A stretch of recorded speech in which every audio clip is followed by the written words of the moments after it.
In my Dungeons & Dragons campaign, the players were trying to find out who stole a sacred artifact known as the Covenant and return it to the plane of law. The Covenant was a binding contract that created a magical barrier protecting the material plane from the incursion of angels and devils. Since it had been stolen, a war was raging across the material plane between the two factions. Up in Mount Celestia, the villain of our last campaign, Malachar, was stuck in a prison that was guarded by a fearsome group of the most incorruptible soldiers that were completely immune to evil. Baby harp seals. Of course, baby harp seals are the ultimate force for good and resistant against the effects of evil. As you climb up the slopes of Mount Celestia, you get more innocent and pure creatures until you get up to a certain point on the mountain and it's just nothing but baby harp seals resting on rocks. And above that, at the top, is the great seal in the sky, protector of all, whose flabby belly is filled with goodness and repels all evil that comes near. Malachar was miserable in Mount Celestia prison. Until one fateful day. Hey, can I use the bathroom? Sure, yeah, it's on the left. Okay, the left is where I'm going. To the bathroom. But instead of going to the left, he instead went to the right and escaped out through the exit. Who else but a cunning mastermind, a nefarious villain whose brilliant brilliance could have come up with such an ingenious deception? Their goodness was no match for him. We just weren't prepared for that kind of evil. And Malachar escaped for all of 20 seconds before they found out he had sprained his ankle just outside the door and was crying in a little ball. In the plot line with the main heroes, the players need to steal something from the military, but that sounded like a lot of work and like really, really dangerous. So they decided, we'd like to hire out another adventuring party. Great, I think there'd be a lot of people interested. But we also don't want to spend a lot of money. And so, they turned to the Dream Team, a group of young, brave adventurers with hearts of gold, out to prove themselves in the big, dangerous world. We need you guys to go in and steal a stamp we can use to forge documents. Oh, geez, that sounds really exciting. I don't know, is it going to be very dangerous? We got our baby hippo familiar Arnold. He gets scared easily. Look, I'm an NPC. I'm giving you a mission. I know you're new to this, but I'm very obviously a plot hook. You're adventurers. You can't say no to a plot hook. Okay, all right. Oh boy, this sounds really exciting. I got my new weapons and gear, and I'm going to be going on an adventure. That sounds like it's going to be a lot of fun. One adventure later, the young heroes returned back, beat up and worse for wear. That mission was not balanced for us. I had the utmost confidence in your capabilities. We're zero-level adventurers. You wouldn't believe what we encountered. There was like a gold dragon, the 3 beholders, a lich, all guarding it. Arnold injured his paw. He was really frightened and scared and upset about it. What do you think this is? A game? You think life is a series of balanced encounters, slowly giving you level-appropriate fights as you go along? No, this is life, okay? Life doesn't care about your level or your balanced encounters.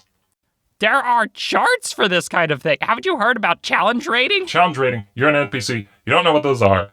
No, sometimes you get thrown a tough challenge, and sometimes you just gotta rise to the occasion, okay? Just this is, balance, fairness. Those metagame concepts. You guys, the seal, right? Oh, one more thing. I forgot to say this earlier, but we're also going to need uniforms from the same place. You want us to go back? Yeah. I probably should have brought it up earlier, but yeah, I need another thing. So you're gonna have to make 2 trips. I know it's annoying, but yeah, I forgot. Whoops. Yeah, it happens. So, the Dream Team went out again, and they got past the guards again to recover the new items. It was worse. You wouldn't believe it.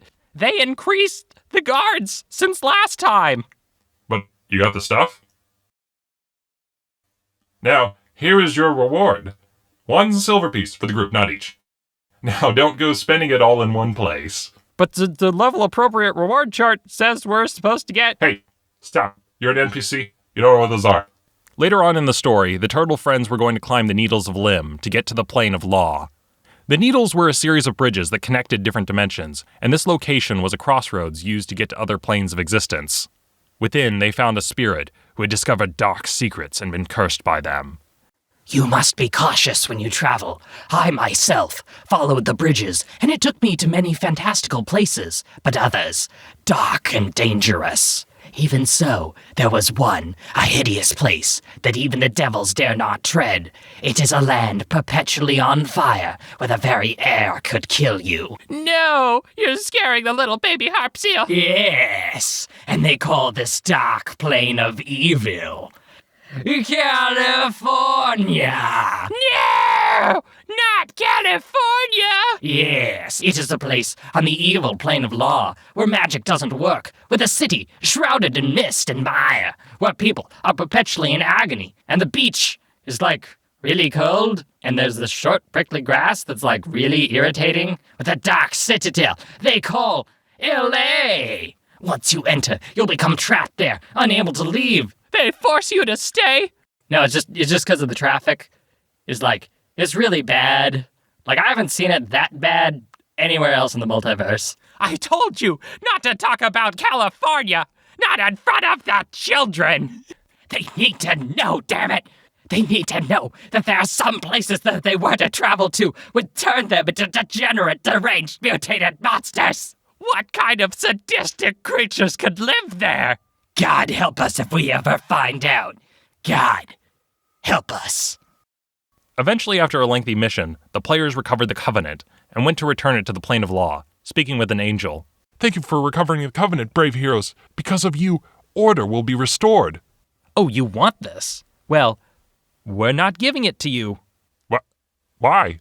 We need it to restore order and balance to the universe. Because you're the bad guy, the primary villain of this campaign.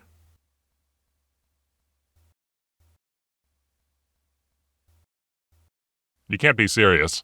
You're trying to destroy the Covenant, aren't you? We got it figured out. You're an angel. You want the war between heaven and hell because you want to defeat hell, so you need the Covenant to be out of the picture, because if the Covenant is around, you can't wage a war. Yeah, that's exactly what I'm doing. How'd you figure it out? It seemed reasonable. We figured it out the first 15 seconds when we spoke to you. You may know that, but what you don't know was that I was the captain of the army of heaven on the front lines, fighting it out against the denizens of hell 20,000 years ago. We got it. I was there when the dreaded peace was declared. We were so close to winning and wiping out hell for good when the Covenant was forged. We figured that out too. And at the last moment, my victory was snatched out from my hands. Stop. You just stop with the monologuing. We figured it out already 8 sessions ago. Okay, now you're just embarrassing yourself now. A fight ensued as the angel Gabrielle tried to steal the Covenant away and destroy it. After a long battle, a magic artifact, the Chaos Orb, malfunctioned, transforming our Warforged into a human and turning Gabrielle into a potted plant. Since the players had won, the fight was over, and they were at the Needles of Lim, bridge between worlds, they took a moment to decide what to do now. We're not going to kill you, but what we're going to do is send you to another plane of existence. Where's the worst plane we could send you to? Wait, I know exactly where to send him. No, you wouldn't. Yes, I banish you to California. No! Once Gabrielle was banished, they returned the Covenant, ended the war, and restored peace back to the land. After that was resolved, it was the end of the campaign. The players became blessed by the god of law and order, becoming demigods, and got an epic boon. Together, they decided to become immortal and stop aging. The group split up, going after their own ways. Our fighter returned back to the Beastlands to spend the rest of his days with his drow wife, living in solitude. Azrael was worried about the Needles of Lim, fearing that if the bridge between worlds fell into the wrong hands, it could be used for nefarious ends. In order to make sure that that never happened again, he took it upon himself to become the steward of the towers, made it his home, adding a library and furnishings.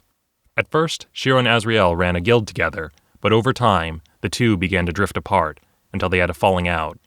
Shiro argued that they needed to rise up as leaders and rule. Otherwise, if it wasn't in their hands, the world would fall into conflict, and war and calamity would strike again. But Azrael could see that he was becoming power-hungry, and his friend was starting to travel down a dark road. After Shiro and Azrael had a massive argument about what to do with the tower, Azrael used the tower's magic to teleport the entire structure out of the material plane. And as the tower warped and flitted out of existence like the blink of an eye, that was the last that Shiro ever saw of his old friend. Sometimes later, stories started cropping up from people who would say that they would see a tower rise in the distance out of nowhere, but it would be gone just as quick as it came. Supposedly, the Needles of Lim were teleporting to different places and planes, seemingly at random, which the name people forgot over time, and the only name they knew were the Azrael Towers.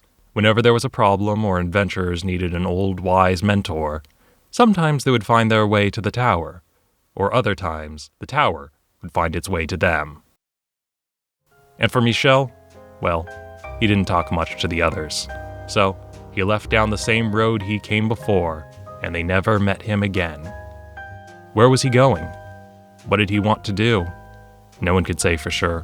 Those stories are ones no one has ever told, and were lost to time. After the Covenant Wars, the world quieted down. The gods drifted away and stopped interfering in the material plane, causing the rise of a new industrial era for the world, of science and reason. Many countries rose and many fell. Some small wars and conflicts happened, but nothing like the Covenant Wars. New technology was made like flintlock pistols, trains, airships, and other magical devices. 500 years quietly pass, and where one story came to an end, our next story begins.